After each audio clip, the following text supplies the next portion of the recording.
Service Delivery, and ActionSA. And this was a vital step to ensure that those seats are not lost, but they are retained. But importantly, they will begin the work of governing under an ActionSA policy suite and an ActionSA constitution. All members who sign up will be subject to the ActionSA constitution, and in the near future, a joint elective conference will be held at which these organizations will formally come together, and we will interweave our leadership structures across the 9 provinces and at a national level. In the intervening period, there will be an amalgamation of structures in which the presidents of the 2 organizations will sit down to determine the appropriate leaders at a regional, a provincial, and a national level to sit on structures so that those structures are jointly represented in such a manner that going forward there is one organization. Those are the salient details of this agreement to merge, but it is very important to say that the real work begins after this moment, because an agreement signed between a handful of people is one thing, but now we need to go to the ground. We need to go to communities, we need to sign up members of the organizations, and we need to come together in a way which creates one organization with one mission and one purpose for the South African people. And that work will begin as soon as next week, where the presidents of both organizations will be on the road engaging those communities and ensuring what we have is a successful agreement. And as I said to you earlier, it is important to note that this is the first of many steps that ActionSA will be taking, because it is necessary to unite the opposition space. We are very proud of the organization to my right and what they have done to bring us here to this point. And we know that together we will work to bring other political parties to the table so that we can become a bolder and stronger alternative for the South African people. Many of these talks are still in their infancy stages, and while we can confirm they are existing, at this stage it is important to say they are exploratory in nature, and that it is going to be only in time in which we can talk further about the status of these talks and their likelihood of success. But to the South African people, we acknowledge the fact that bold leadership is required in our country. And I want to tell you, these kind of engagements are difficult, very difficult, because it involves giving. ActionSA had to give, and the Forum for Service Delivery had to give. But ultimately, those sacrifices made by both organizations creates a better outcome for the South African people. And we can say to them today, you can expect more of that in your interest going forward. But allow me to introduce the president of the Forum for Service Delivery, who is going to be our next speaker as we play musical chairs around these microphones. And let me say this. He has a postgraduate diploma in management. He has a master's in governance. He has a doctorate in political science. And with all of those things seemingly being not enough, he then pursued an LLB, which he has recently attained. So we're looking at a very highly qualified person. He launched this organization 10 years ago, and he has put his blood, sweat, and tears into that organization. And let me tell you, as founders of an organization, we know the sacrifices that are made to get your organization to this point. And we commend you, sir, for the fact that you did not choose to hold on to the point where your organization could not proceed, but you came together in the interests that we have achieved together. He has led an organization that has had little resources, but has been well led and has grown organically across rural provinces in particular of South Africa. And he is an individual that we believe is going to be vital to the work of stimulating the building of structures across the country for ActionSA. But I think this is an appropriate time perhaps to let him speak for himself, and thank him very much for the sacrifices that he has made to bring us here today. Thank you.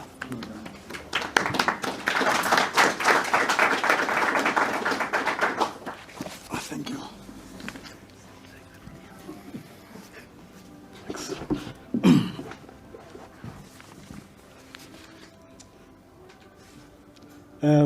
Greetings to the leadership of Forum for Service Delivery, the leadership of ActionSA, under President Herman Philip Mashaba, the national chairperson, Mr. Michael Beaumont, the communication team of ActionSA, the provincial structures, regional structures, and all the structures of Forum for Service Delivery and ActionSA, the mayors who are here today, the speakers who are here today, the members of parliament and various legislatures, the councillors who are here today, and the media houses present here today.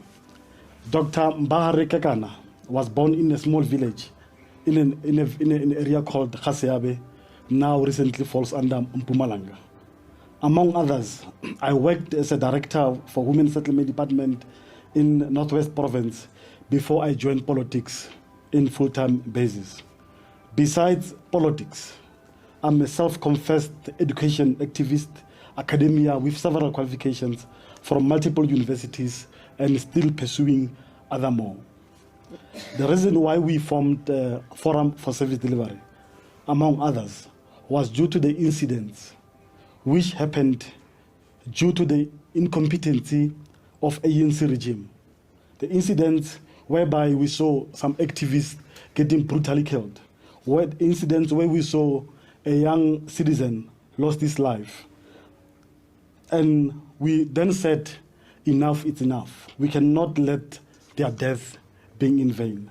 I'm talking about Moses Phakwe, a councillor and corruption whistleblower who was assassinated on the 14th of March 2009. That is 2 days after handing over a dossier pertaining to corruption in Rustenburg local municipality. I'm talking about none other than Andries Tatane, a service delivery activist who in 2011 was brutally killed by the police under ANC government at Setsoto local municipality. I'm talking about Gloria Sekwena, who was in 2012 while trying to assist his son to access education. She was then killed during a stampede at University of Johannesburg. If that was not enough, in 2014, a 5-year-old Michael Komape was left to fall in a pit toilet at Polokwane local municipality in Limpopo. Following these incidents, we then said we cannot fold our arms. We need to then do something as the young people of the country. By then we had an NGO called Service Delivery Challenges. We then convert that NGO into a political party called Forum for Service Delivery. The concept was further informed by the spread of service delivery protests and anomalies across the country. In addition, the aim was to educate communities about their rights on activism, where citizens should preserve the state assets during the protest. The Forum for Service Delivery was also initiated due to IEC, which we all know has abandoned its duties to do what we call electoral or political awareness or education. We all know that the independent candidates in our country are actually sidelined by the laws of our country. We also wanted to assist them. Then in 2015, we then officially launched Forum for Service Delivery. And we then modeled it as an 80% service delivery, 20% politics model of an organization. Our main issues was to tackle grassroots matters such as water, sanitation, housing, immigration laws, electoral reforms, electricity, education, ECD challenges, youth challenges, and disability issues. The party contested, like what our chairperson has indicated, we contested for the first time in 2016 in about 5 provinces. We attained close to 30 council seats. We then, in 2021, contested again at local government and attained 8 council seats. We are now having a mayor who's here today, a mayor of Ditsobotla, the most troublesome municipality in the country. But that municipality, Forum for Service Delivery, is putting it to stability. This to us, as Forum for Service Delivery, it's a very great achievement, considering that we all know Section 26 of the Constitution is discriminating against parties at local level. We all know that Political Party Funding Act doesn't care about parties at local level, whereby there's no funding. If we were fortunate as Forum for Service Delivery that parties at local level are funded, same as the parties at national, I think we could have done more, including take over some 1 or 2 provinces.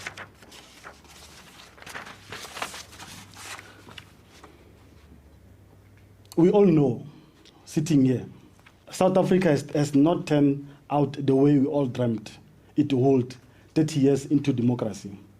All the struggles, aspirations, and hopes of our people have amounted next to nothing. The majority of young people still have nothing. South Africa have new expectations. A new generation has emerged, ambitious and disgruntled, frustrated and impatient. We all know what we call AMA 2000. They are so impatient because they cannot tolerate what the GNU is giving them at the current moment. Service delivery in rural municipalities, it's in shambles due to the fact that the ruling party, it is not ready to co-govern, especially in areas where it is in coalition with other political parties. Our opposition parties in rural areas are very weak, and they are bulldozed and forced into maladministration. Service delivery and governance are at local level and other spheres of government. They are confronted by corruption, factionalism within the ruling regime. As we are beginning this journey today, the poor have no hope of being serviced. Struggling with jobs, the poor are struggling with water, the roads, electricity, and all that. So this journey, it is not about ActionSA. It is not about Forum for Service Delivery. This journey is a calling, is bigger than us. It doesn't matter what name we're going to use, but it is not about politics. It's about everyone who actually loves this country. We all know that every year, millions of rands are actually wasted on fruitless, irregular expenditures and wasteful expenditures, which amount to millions or billions of rand. And what is more painful is that is taxpayers' money. And this issue is recurring year in, year out in terms of AG report. The public sector is perishing, only focusing on self-enrichment. Public officials have no required education, skills, knowledge to address service delivery.